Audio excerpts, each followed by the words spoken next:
नमस्कार दोस्तों, मैं राहुल कुमार। आपका YouTube चैनल फ्यूचर स्टार्ट में आपका स्वागत है। अगर आप नए हैं तो चैनल को लाइक कर लीजिए, सब्सक्राइब कर दीजिए, जिससे कि आपको यूपी असिस्टेंट सिलेबस से सारी चीज़ें आपको मिल जाए।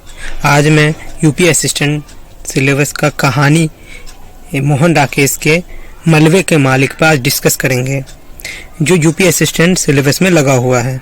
यह कहानी बहुत ही महत्वपूर्ण है। इस कहानी के हर बिंदु पर मैंने चर्चा करा और खुद से हैंड नोट्स, जो खुद से हाथों से नोट्स मैंने बनाए हैं। मोहन राकेश के बारे में भी मैंने नोट्स बनाए हैं और ख़ास करके मलबे के मालिक के हर एक पॉइंट, हर एक घटना, हर एक पात्र, हर एक मैंने डिस्कस करा। इसीलिए कहानी पर जाने से पहले मैं थोड़ा मोहन राकेश के बारे में बता रहा हूँ। मोहन राकेश का जन्म जंडी वाली गली अमृतसर में 8 जनवरी 1925 को हुआ था। संस्कृत के शास्त्री, अंग्रेजी में बीए और संस्कृत और हिंदी में एमए किया है इन्होंने।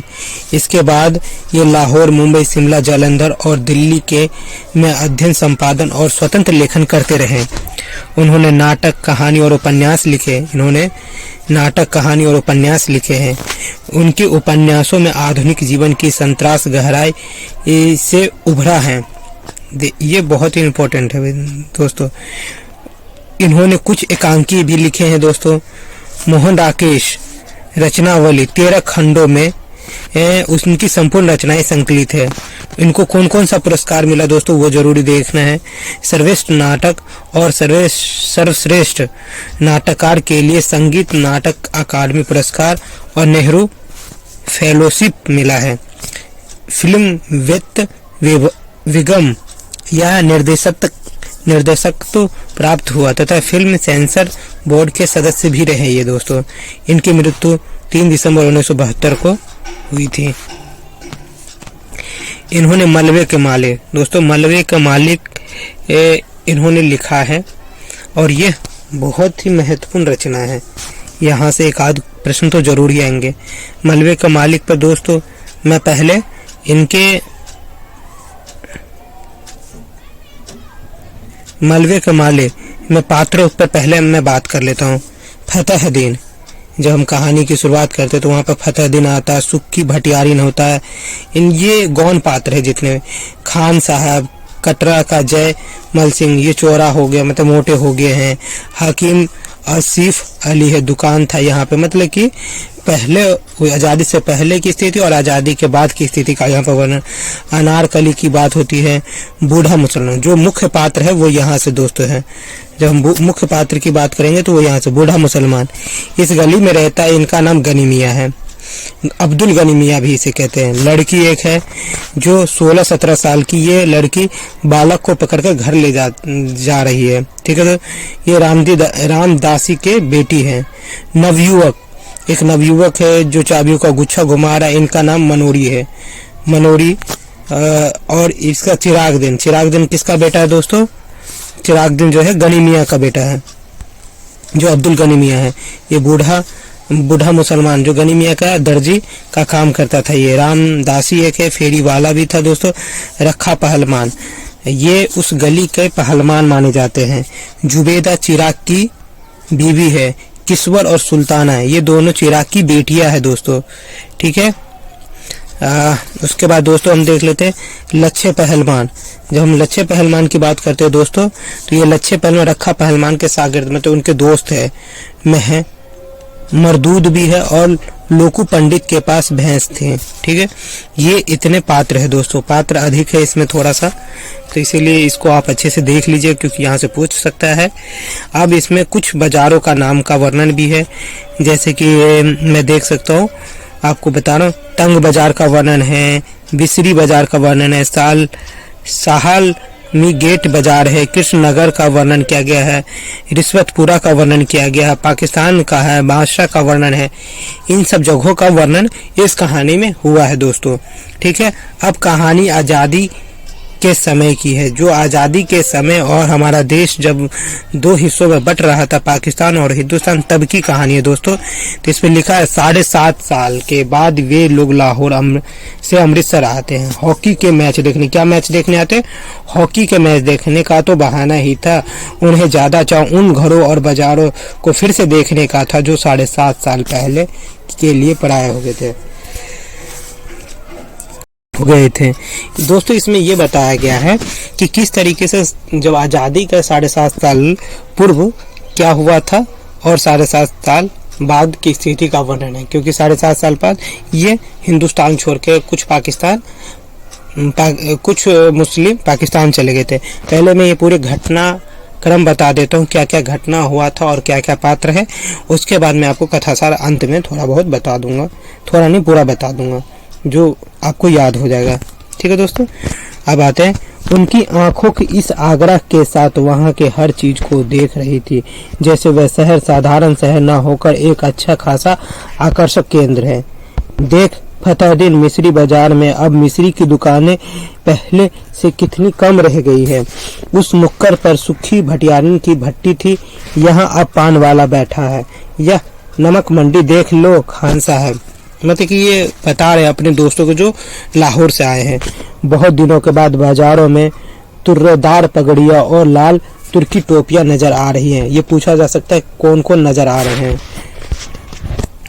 ठीक है दोस्तों, लाहौर से आए मुसलमानों में काफी संख्या ऐसे लोगों की थी जिन्हें विभाजन के समय मजबूर होकर अमृतसर से जाना पड़ा। यह उसकी बात कर रहे हैं। यहाँ हकीम अली साहब की दुकान थी, अब यहाँ मोची ने कब्जा कर लिया है। यह मस्जिद जो कि तो खड़ी, इन लोगों ने इसका गुरुद्वारा नहीं बनाया। इस रास्ते से भी पाकिस्तानियों की टोली गुजरती है। शहर के लोग उत्सुकता पूर्वक उस तरफ देखते हैं, आगंतुकों से सवाल पूछते हैं कि आजकल लाहौर का क्या हाल है। जो लाहौर से आए हैं, साहल मीर गेट का बाजार पूरा नया बना है। कृष्ण नगर में तो कोई खास तब्दीली नहीं आई है। वहाँ का रिश्वतपुरा का क्या वाकई रिश्वत पैसे से बना है? मतलब ये पाकिस्तान के जो लोग आए उनसे हिंदुस्तान के लोग पूछ रहे हैं ये सारी चीजें। ठीक है दोस्तों, लाहौर एक शहर नहीं, हजारों लोगों का सगा संबंधी है, जिससे के हाल जानने के लिए वे उत्सुक है। ठीक है दोस्तों,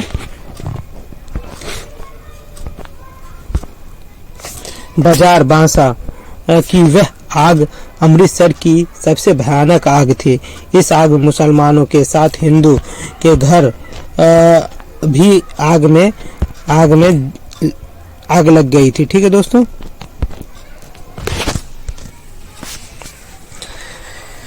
अब 7.5 साल में उनमें कोई इमारतें फिर से खड़ी हो गई है, मगर जगह जगह मलबे के ढेर भी मौजूद थे।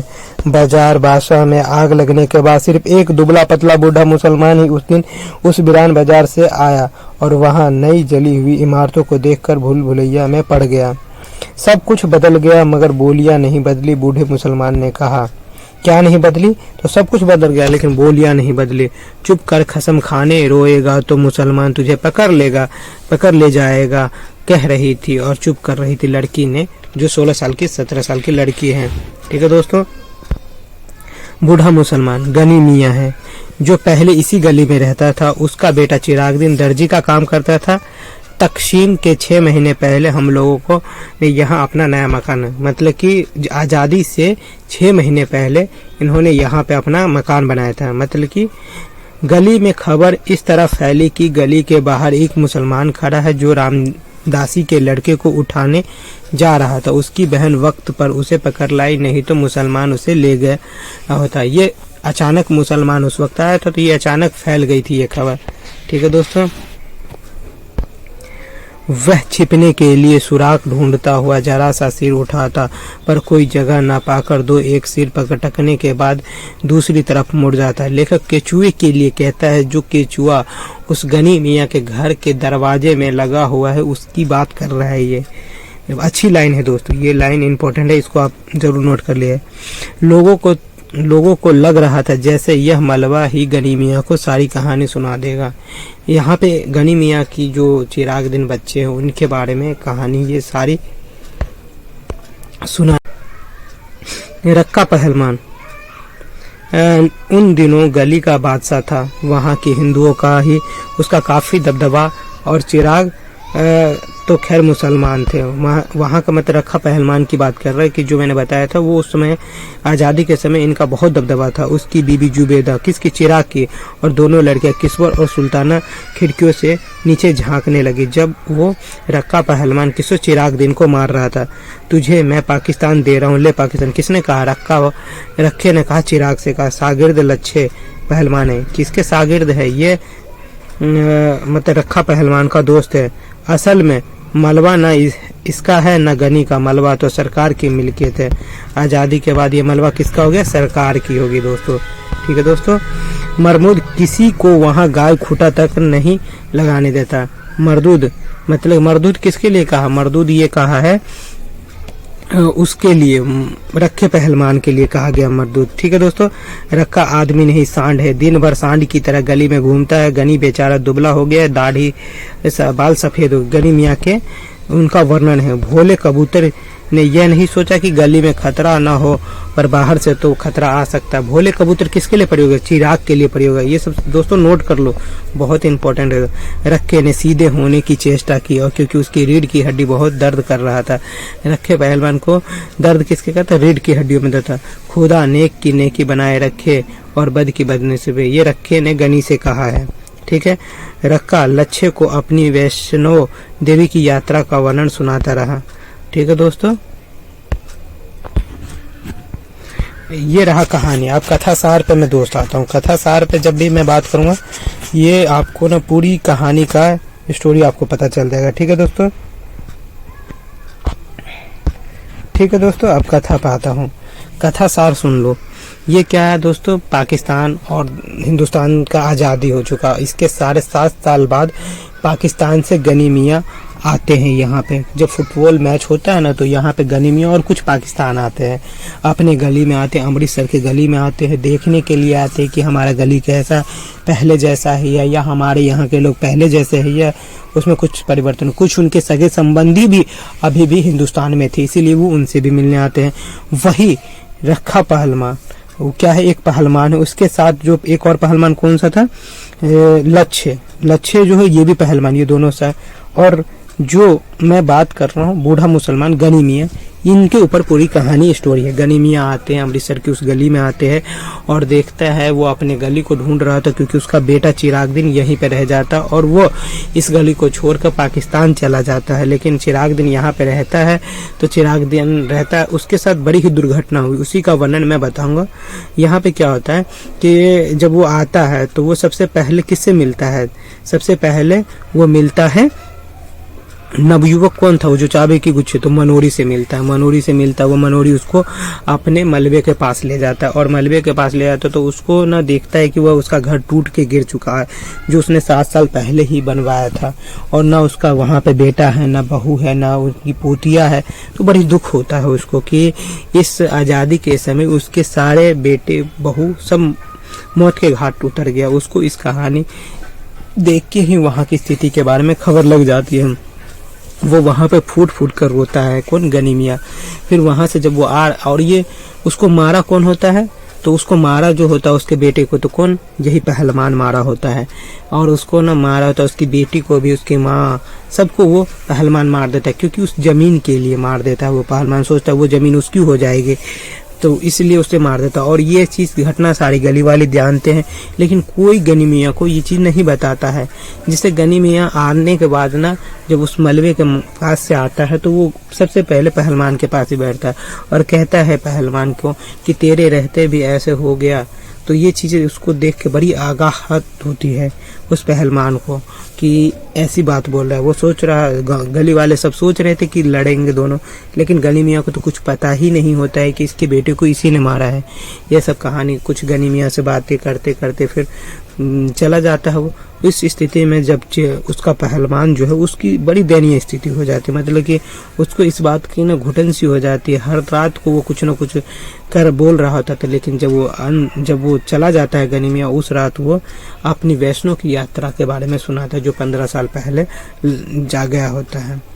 इस कहानी में ये दिखाया गया है कि विभाजन के समय किस तरीके से एक मुसलमान और हिंदू दोनों भाई भाई होते, लेकिन आज़ादी के वक्त जब देश विभाजन होता है तो किस तरह से मुसलमान और हिंदू में लड़ाई होने से सब अलग हो जाते हैं और एक हिंदू मुसलमान को मार देता है। बाद में वही जब आता है तो उसकी ये दयनीय स्थिति देख के बड़ी ही विकट स्थिति दिखाई गई है।